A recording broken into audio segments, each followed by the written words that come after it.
In this video, I'm going to share with you some easy texture techniques to change your animations from looking like this to something a little nicer like this. I have my basic animation here, and while it looks cool maybe about 5 years ago, it's not really up to scratch in today's terms. So let's get to improving this.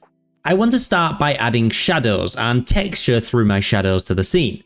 So I'm going to my comp here, I'm going to right click my ball, go to layer styles and inner shadow. You'll notice we have this not so nice looking shadow pop up. So I'll go into my inner shadow settings and I'll just adjust the angle. I kind of want that in the opposite direction. I'm also then going to increase the distance a little bit, and then we'll increase the size too, which will soften that out. And with the color, this solid black doesn't really look that great. So I'm going to select the eyedropper on this black color and select my base color. Then I'm going to click my color, and under the brightness settings, I'm just going to bring this down to create more of a shadowed sort of darker color of my original. It looks okay, but it looks more like a gradient than a texture.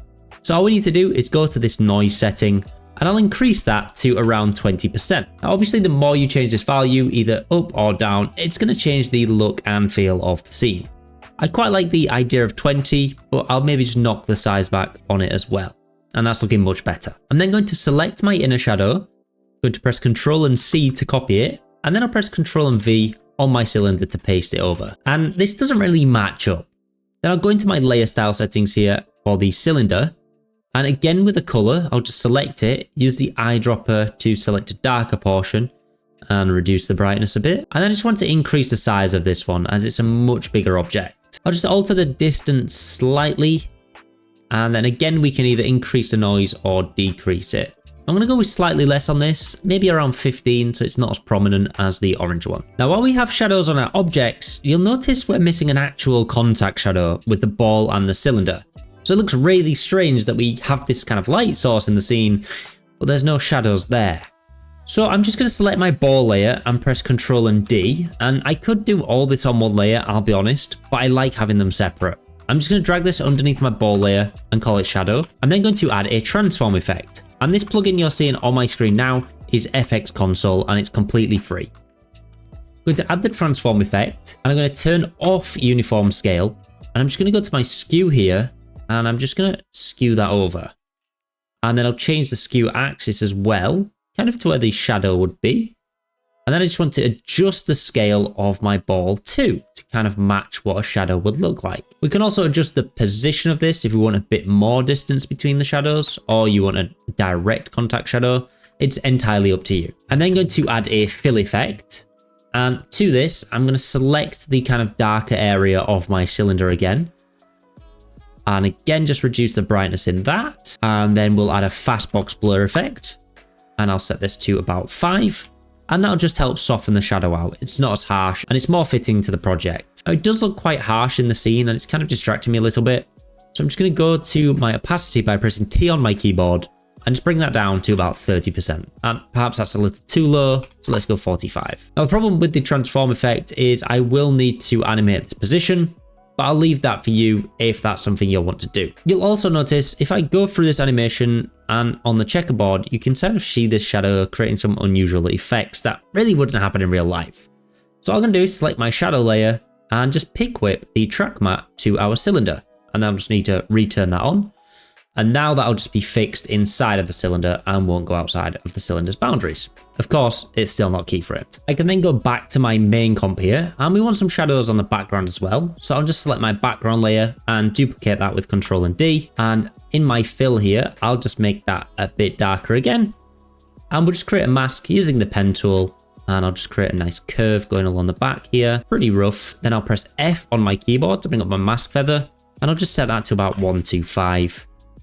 And then I want this to be a bit more grainy, so I'll change my blending mode here from normal to dissolve, and that'll give us that grain to match the edges of our cylinder. Also going to add a drop shadow effect to our main cylinder pre-comp and animation here. And again, that direction's kind of matching, so I'll just increase the distance a little bit and then soften that out. And then I'll just reduce the opacity, something so it's barely noticeable, but it's there. Now, as creators, we all know the struggle of waiting for voiceovers while deadlines are looming. However, Artlist is the first creative asset platform to offer a voiceover generator, created especially for video creators. Whoa. Before you go and flame me in the comments as an artist using AI, just give me a moment to explain. When you're waiting around for a voiceover, it can seriously slow down your workflow. Then when the client is pushing to see the video as soon as possible, it can really leave you feeling a little stressed. Artlist offers exclusive high-quality voiceovers to fit right into your workflow.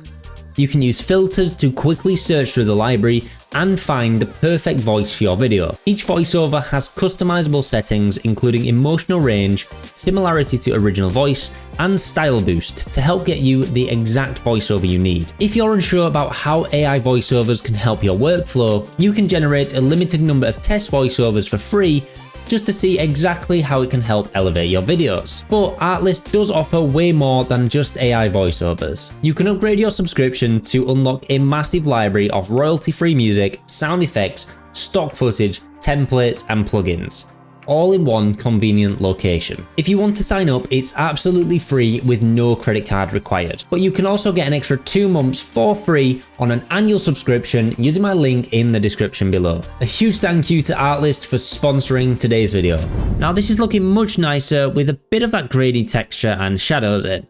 But of course with shadows comes highlights, and again we can add some grainy highlights to this, just to add a little more texture to our scene.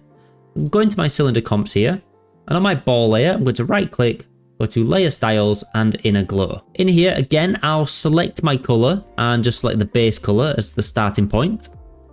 And I'll just take this a bit brighter so we're in that kind of realm of color. And I'll increase the size a little bit. Again, this will all be personal preference. And then once more, I can add noise up here and maybe I'll set that to about 15%. And now we have some light on this. I'll then go ahead and copy that inner glow.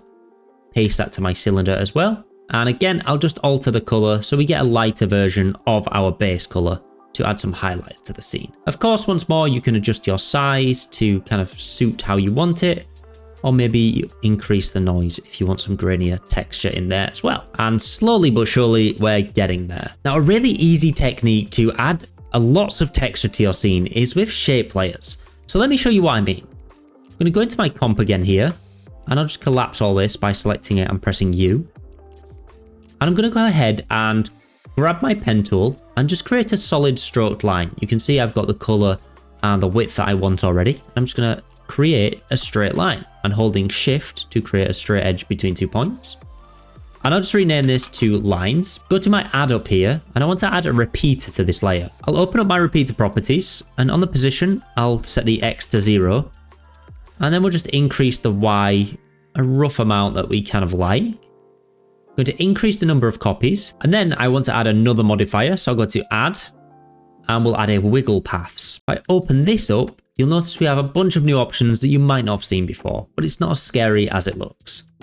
I'm going to increase the size to about 300 and you can see what this is doing. It's almost like a turbulent displace or wave warp to our path points. Now this does animate through the scene and you can leave it as that, or you can set it to 0 on the wiggles per second. And I'm just going to set mine to 0 as I don't want it to animate. Again, this is personal preference.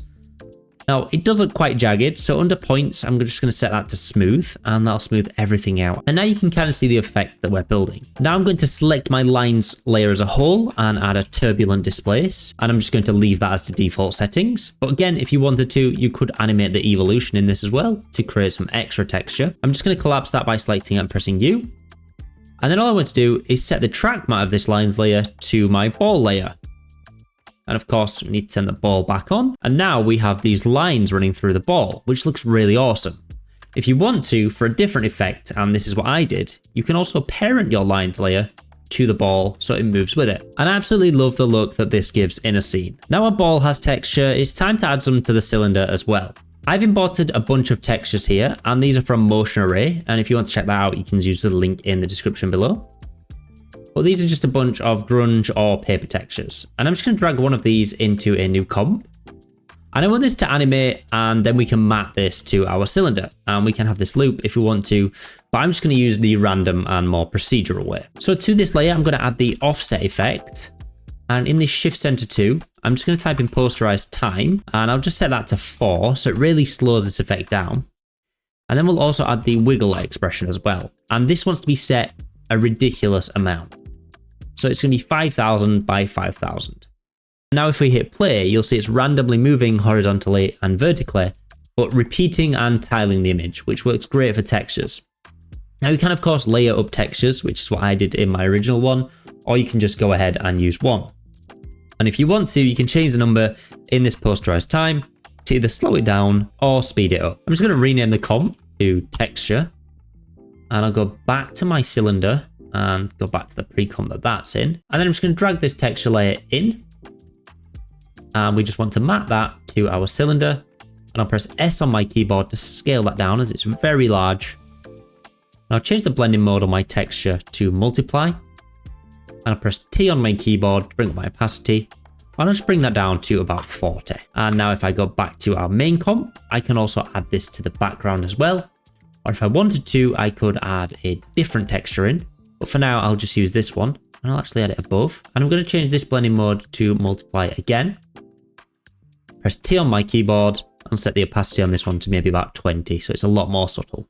If you haven't guessed it already, one really easy way to add more texture is simply by adding noise and grain to our project. So I'm going to create a new adjustment layer with Ctrl Alt and Y, and I'll just rename this to grain, and then I'll add the grain effect with add grain. I'll change the viewing mode to final output and the preset to the Kodak Vision 800T, as that's a pretty good one.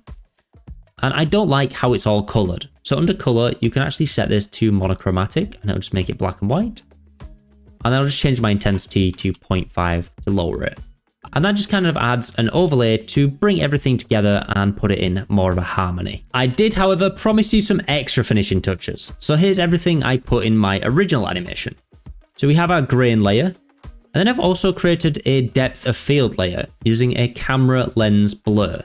And I've just increased the blur radius on this. So if I turn this on, you'll notice my focus layer is set to be the ball.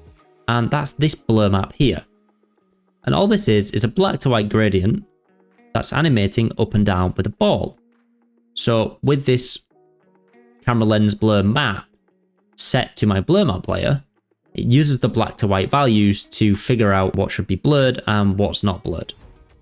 And that just adds a bit more focus and depth onto our ball and gives it that extra bit of texture in our scene. I've then added a curves layer to just kind of increase the saturation, contrasts, and all that good stuff. You can optionally add a glow to this as well with deep glow or a bunch of After Effects glows. And then finally, one of my favorite ways of adding extra texture to any scene is chromatic aberration. And I use the free plugin Quick Chromatic Aberration, and it splits the red, green, and blue values on edges like a real camera would. And it's a really nice finishing touch to add to your project. And just like that, with some easy techniques, you have a completely different looking project from where we started. I do, however, share plenty more awesome techniques, and you can check those out by watching this video next.